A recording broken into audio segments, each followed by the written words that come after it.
A few American soldiers were not taking the fighting on the front lines seriously. They actually planned to drive tanks deep behind enemy lines, to steal gold bars worth $500 million, to have the capability to break through the enemy's defenses. Kelly took the gold bars to the artillery commander, hoping he could provide enough firepower cover. The moment the commander saw the gold bars, his eyes lit up. He immediately agreed to all of Kelly's requests. Then Kelly went to the quartermaster of the unit to request 3 days' worth of supplies and ammunition, but the quartermaster said there was no recent fighting. He directly refused Kelly's request. Kelly had no choice but to take out another gold bar, telling the quartermaster he needed weapons to go to the enemy-occupied area to steal the 14,000 gold bars looted by the enemy.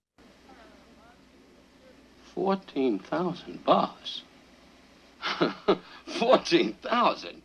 The quartermaster immediately agreed to provide all weapons, but just as the quartermaster was listing the weapons, the tank commander suddenly appeared above them. He hid there and heard the two of them's plan, and he said he could provide 3 tanks, but they would have to give him 1,000 gold bars. After all preparations were complete, Kelly told the squad soldiers the plan. The soldiers went completely crazy at the mention of gold. That night, under the cover of artillery fire, they drove armored vehicles successfully through the combat zone to reach the target location and grab the gold as quickly as possible. The American soldiers became extremely fierce. It seemed as if everyone had turned into a war god. Driving tanks, they frantically fired at the enemy. They destroyed the enemy checkpoints one by one. The defensive line that the American forces had failed to break through in 3 months of assault was easily breached by their squad within 2 days. Finally, after 3 days of a long-range raid, they reached the target town, but 3 enemy Tiger tanks were guarding it. The American Sherman tanks were no match. 2 of them were instantly destroyed. The remaining tank fled in panic. Then Kelly redeployed the combat plan. He ordered 2 soldiers to sneak into the town's clock tower and strike the bell with all their strength.